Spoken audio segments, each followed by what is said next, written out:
world's already talking about it. Connecticut Today with Paul Pacelli on WICC 600 AM and 107.3 FM. All right, WBIL, here we are, 203-333-9422. It's 333-WICC. Once again, 203-333-9422. 333-WICC. We'll get back to open phones later on to the half hour, and as we wrap up the week next hour, want to get a check-in, though, from one of our go-to folks regarding COVID-19, and what is up now with this new sub-variant, a variant of a variant. Joining us right now, as she's been kind enough to do all throughout the last 2 years, is Dr. Sarah Crawford, Professor of Biology at Southern Connecticut State University. Dr. Crawford, is Paul again here. How are you, and thanks for coming on. How you been? Thank you, Paul. It's my pleasure, and I've been great, and it's good to talk to you again. Well, thanks so much for the time, and I appreciate it. I wanted to have you on because now we're starting to see, supposedly, and we've seen the numbers kind of tail off for Omicron and Delta. So let's start with the new, I don't want to say fears, but there are, I guess, some concerns about this new subvariant, BA2. Do I have that right? What is it? You got that right. Yes, we're in a lull right now, much appreciated in most of the United States. Omicron has been subdued. It has spread as far as it's probably going to go for the most part. But now we see in Europe, in particular, a surge in what we're calling Omicron 2, which is a descendant of Omicron 1, which has a lot more mutations and has a lot of differences. But in the UK right now, they have the highest level of COVID incidence since the beginning of the pandemic. And that's due to Omicron 2. So it's a little bit worrisome, and it may be headed in our direction. So, Dr. Crawford, obviously, I guess the transmissibility is very high because you and the other experts I've had on have said, these mutations become more transmissible. What about the power of this one, this BA2, this the capacity of this to cause illness? What do we know about that, if anything, so far? Well, fortunately, it doesn't seem to be much more infectious than the Omicron 1. So far, so good. There haven't been increases in hospitalizations that are remarkable or increases in deaths.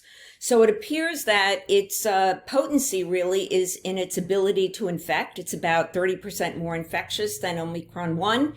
And it is evading vaccines and previous infections and is occurring in people who might otherwise be protected based on their history. So it's clear that it's already present in 47 states in the United States. So it's clear that it probably will be increasing over the next month or so.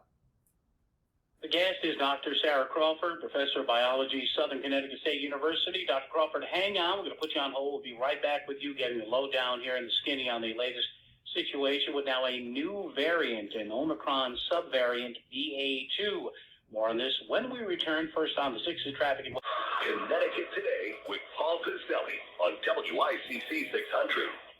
And catching you up on the latest in the study and the prevention of infection from COVID-19, Dr. Sarah Crawford, return visit from her, Professor of Biology at Southern Connecticut State University. Now, Dr. Crawford, of course, the big thing is we're starting to see the debate heat up. I read at least 4 or 5 things on it today regarding a possible second booster. That would be a 4th shot for some period, for some people, rather, in a specific period of time. There's differing options being offered by Pfizer and Moderna. There's some disagreement here among professionals. What are your thoughts on this, and what are you able to glean from this so far? Well, I think we're in muddy waters, actually, and that's why there's so much back and forth on this. Optimally, one would think that if something is good, more is better. And I think that's sort of the idea behind the booster in general. It has been shown that levels of protection go down over time, and that a booster can rebuild that immune protection against other variants. But there are many questions because these Omicron variants are not as are able to resist some of the immunity provided by the vaccines. So that's one problem.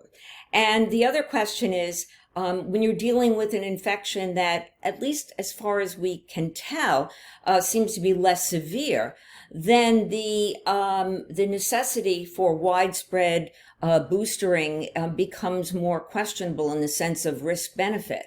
So there's quite a bit of debate going on, and I know that there is a request in for the fourth booster, but it's not clear that it would be extremely beneficial for all groups in the population, certainly individuals at high risk. Certainly that seems like a good group to target, but whether everyone would benefit, it's really too early to tell. Yeah, and I did see, I don't know whether it was the Pfizer or the Moderna request specifically, it was one or the other, where they said, Dr. Crawford, another booster in our minds would be good for people 65 and over. The other one was for the entire population. Right. And I can only help and recall way back when this all started, a couple of years back, reading as much as I could and sopping up as much as I could on this as quickly as I could. I do remember reading some academics that said that the legacy of this is always going to be protecting those 60 or 65 and above, no matter all the peaks and valleys. Do you think that was, looking back on that, pretty accurate, do you think, or not? Well, hindsight has 20/20. So when we're going into this, we had no idea how the epidemiological profile was going to shape up. So yes, that has turned out to be the highest risk group, and it hasn't become more deadly for lower ages for the most part. So yes, that certainly seems to be the group that needs the most protection. But going in, we didn't know what was going on. And so we did the best we could at the time. I think that's a lot of how we're going to do a ex post facto analysis of this pandemic. But clearly, there are a lot of issues that remain, not only in terms of the origin of the virus itself, in terms of the transparency of pharmaceutical companies, in terms of the necessity of certain mandates.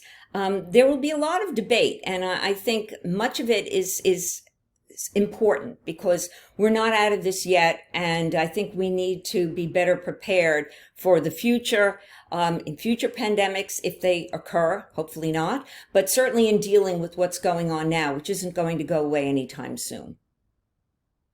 Dr. Sarah Crawford as a guest, a few more minutes with her from Southern Connecticut State University, a professor of biology. Doctor, I was reading a couple of days ago that already there are going to be several generics of this Pfizer COVID-19 pill. Paxlovid, I guess, is the brand name. And was I correct in seeing and reading that some of the early results of this have been very good and very encouraging? Yes, it is very encouraging. I think that is one of the big breakthroughs in addition to the vaccines, is being able to treat the infection earlier on. So as long as you get an early treatment, it seems to really reduce the infection severity and symptoms and longevity of the disease. So this is a very promising result. Certainly we'll have to see how it works with these variants that keep popping up, but so far so good. It has had very promising results. Finally, Doctor, I know there's this other variant out there, but our numbers keep going down, and we're getting into the warmer weather now where there may be some natural effect of the warmth and the sunlight, and people are outside more, they're inside less. So, barring anything crazy over the next few months, do you think or not that, the summer and the early fall and spring could be okay, but then we would have to be on guard again when the colder weather comes in a few months and the cycle might begin again all over again? Well, that's certainly possible. We do see that these infections do have a seasonal component. I think right now what we're most interested in is the BA2 and how it's going to affect individuals in the United States. The one positive aspect of some of these later variants is that they do provide a level of immunity which may not be totally afforded by vaccines. So you may get a protection against further infection. But the fact that we have an unstable situation worldwide, that we have China and other countries really affected very severely by new outbreaks of COVID, raises the possibility of future variants coming up. So yes, we're going to go through Omicron 2 with a positive attitude and a hopeful attitude, but we can never forget that this virus is capable of mutating in ways that are unpredictable, and that as we go into another winter, we may have more issues to deal with. So we'll just have to wait and see what happens.